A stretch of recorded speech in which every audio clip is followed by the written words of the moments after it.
24 साल की उम्र में एक लड़का इनकम टैक्स विभाग का बड़ा अफसर बनता है तो घर वालों को लगता है कि बेटा बड़ा नाम करेगा। बेटा नाम कर भी रहा है, लेकिन वो अफसर अन्ना हजारे की संगत में आकर समाज सेवी बना और अब नेता बन चुका है। उसका नाम है अरविंद केजरीवाल।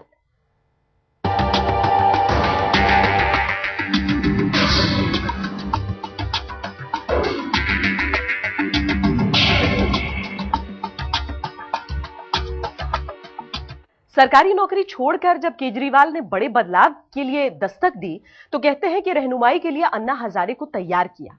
अन्ना की अगुवाई में 2 साल पहले जन लोकपाल की लड़ाई लड़ी। उस लड़ाई में अन्ना और केजरीवाल की जोड़ी को लोग आजादी की लड़ाई की गांधी नेहरू की जोड़ी की तरह देखने लगे थे।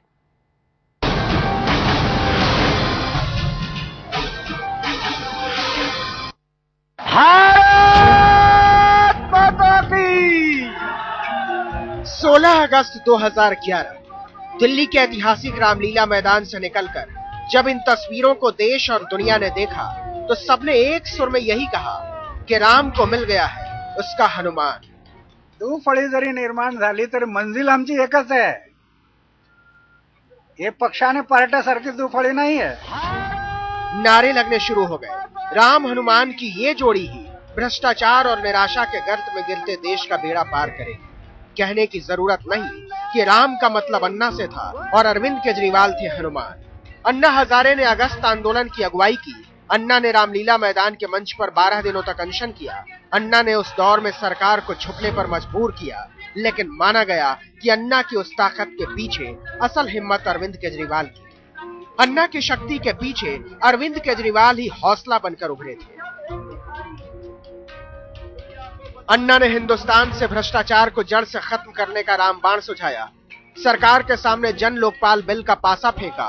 अन्ना के सामने लोगों ने लाखों की संख्या में आकर इसके लिए अपना समर्थन भी जताया, लेकिन सूत्रों की माने तो जन लोकपाल बिल का ड्राफ्ट असल में अरविंद केजरीवाल ने ही तैयार किया था। सरकार की तरफ से कोई ठोस प्रस्ताव नहीं आया। सरकार इतनी जिद क्यों कर रही है? सरकार इतनी जिद के ऊपर क्यों अड़ी हुई है? सरकार भ्रष्टाचारियों को बचाने में क्यों लगी हुई है? हमारी बिल्कुल समझ के बाहर है। अनशन पर अन्ना जरूर बैठे थे, लेकिन हर वक्त उनके साथ अरविंद केजरीवाल की मौजूदगी भी नजर आई। चाहे उनकी हिम्मत बढ़ानी हो या फिर सलाह मशवरा, अन्ना के साथ अरविंद ही दिखे। सरकार के साथ किन मुद्दों पर बात करनी है और सरकार को किन मुद्दों पर घेरना है, इसका मूल मंत्र भी अरविंद केजरीवाल ही अन्ना को देते थे। यहाँ तक कि केजरीवाल का भावनात्मक किरदार हनुमान से बढ़कर चाणक्य में भी बदल जाता था, नीति और नीयत के हिसाब से। बेशक आज की तारीख में अन्ना अरविंद के बीच मुद्दों, मसलों और मतों पर मनभेद गहरे हो चुके हैं, लेकिन इस दूरी में भी उस रिश्ते का अक्स अक्सर दिख जाता है जब गुरु शिष्य की परंपरा की मिसाल दी जाती थी। आज तक ब्यूरो।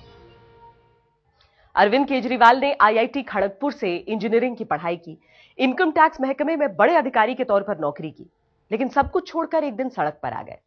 पहले अपने एनजीओ के जरिए समाज में बदलाव का दावा किया, अब राजनीतिक पार्टी बनाकर दिल्ली में कांग्रेस और बीजेपी की उम्मीदों पर झाड़ू फेरने का दावा कर रहे हैं।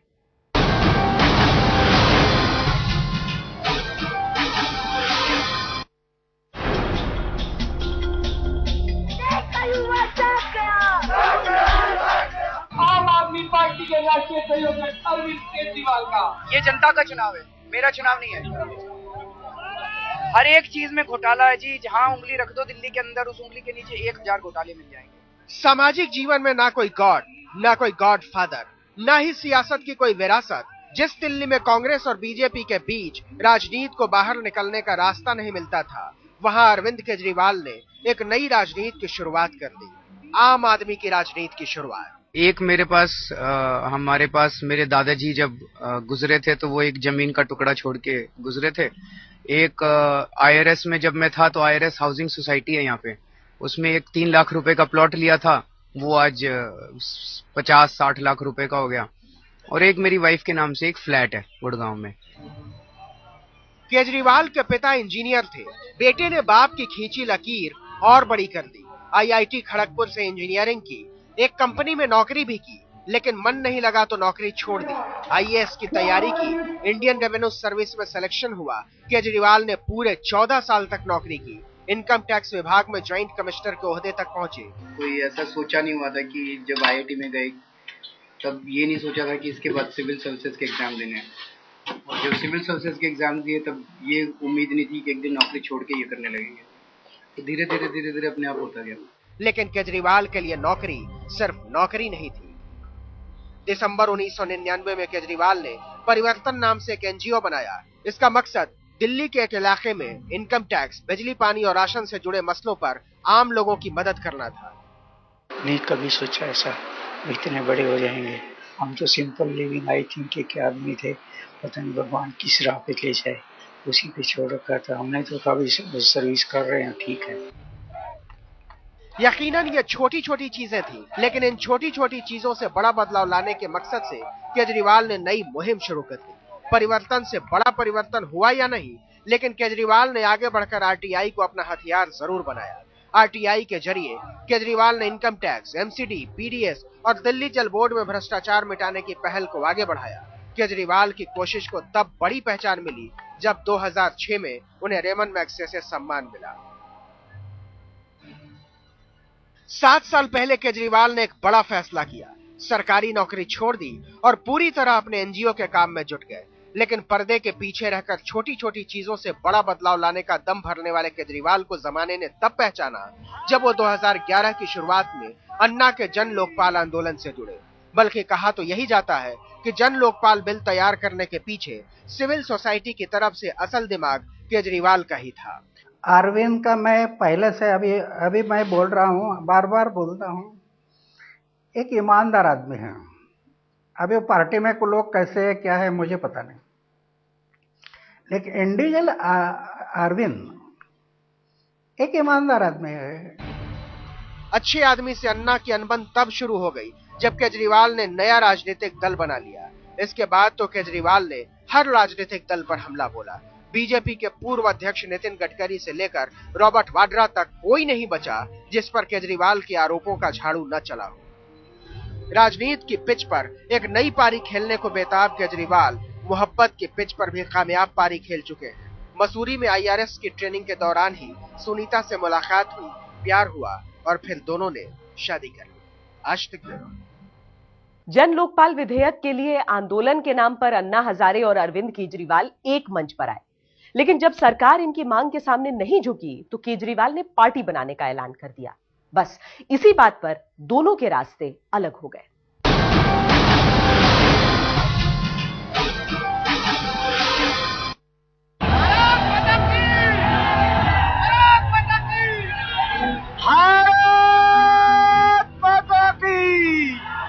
अगस्त 2011 की तस्वीरें लोगों के जहन में आज भी ताजा हैं, क्योंकि 70 के दशक के जेपी आंदोलन के बाद पहली बार आम लोगों की भीड़ इस तरह किसी आंदोलन के साथ आई थी और साथ दिखी थी अन्ना अरविंद की जोड़ी।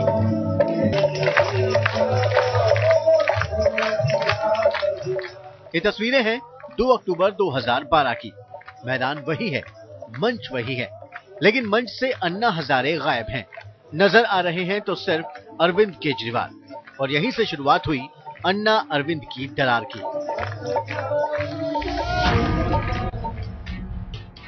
जी हां, अरविंद केजरीवाल और अन्ना हजारे के रास्ते अगस्त 2012 से ही अलग हो गए थे। तब अरविंद केजरीवाल ने अनशन किया था और अनशन खत्म करने के साथ ही अरविंद केजरीवाल ने राजनीतिक विकल्प की बात कहकर सनसनी फैला दी थी। केजरीवाल की बात से अन्ना हजारे खुद सकते में थे, लेकिन 11 अगस्त 2012 को अरविंद केजरीवाल ने कहा कि राजनीतिक पार्टी बनाने का विचार अन्ना हजारे का ही था, जबकि अन्ना हजारे ने कभी राजनीतिक विकल्प देने की बात नहीं की थी।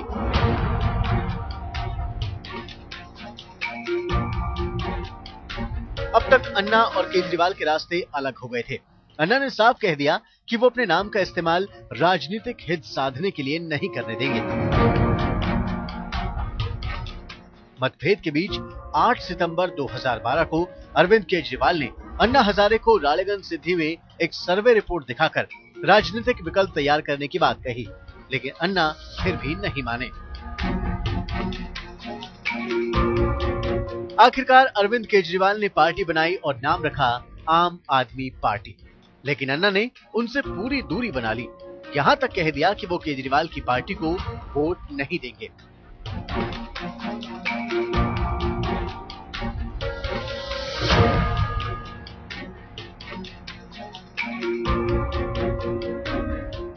अब इम्तिहान अरविंद केजरीवाल का है।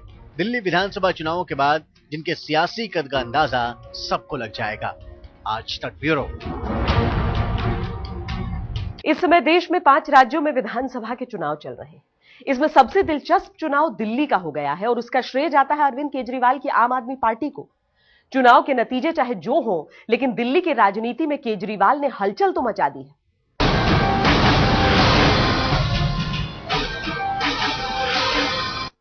नेता का पैसा नहीं है, ये किसी अफसर का पैसा नहीं है, ये सारा हमारा पैसा है। इस देश का मालिक कौन है? हम ऐसी सरकार है। अन्ना की अगस्त क्रांति साल 2011 की गुजरते ही ढल गई। एक तरफ सरकार ने जन लोकपाल बिल को कबूल नहीं किया, तो दूसरी तरफ अरविंद केजरीवाल ने अपना रास्ता अलग कर लिया। उस आंदोलन की कब्र पर केजरीवाल ने एक नई राजनीतिक पार्टी बना ली। पहले तो पार्टी के नाम पर माथापच्ची हुई, आखिर में पार्टी का नाम आम आदमी पार्टी रखा गया। पिछले साल 26 नवंबर को केजरीवाल की पार्टी बन गई। इन पार्टियों ने हमें कार्ड बना के छोड़ दिया है। कोई दलित कार्ड है, कोई मुस्लिम कार्ड है, कोई कार्ड है, कोई कार्ड है। हम तो कार्ड बन के रह गए इस देश के अंदर। इसीलिए देश की जनता जो है परेशान हो चुकी है और देश की आम आदमी, आम औरतों, आम बच्चों ने मिलकर तय किया है कि अब हम अपनी पार्टी खुद बनाएंगे। पार्टी बन गई, लेकिन सवाल था कि करेगी क्या। खबरों के मुताबिक पहले तो हिमाचल प्रदेश से ही चुनावी जंग में उतरने की बात आई, लेकिन 1 साल का समय लेकर केजरीवाल ने दिल्ली के चुनाव को अपनी ताकत आजमाने का अखाड़ा बनाया। केजरीवाल ने दिल्ली की 70 की 70 सीटों पर अपने उम्मीदवार उतारे हैं और खुद तो मुख्यमंत्री शीला दीक्षित के खिलाफ ही मोर्चा खोल दिया है। आज कांग्रेस के और शीला दीक्षित के 15 साल के कुशासन, भ्रष्टाचार और महंगाई, इनका जो 15 साल का कुशासन है, उनका अब खत्म होने का समय आ गया है।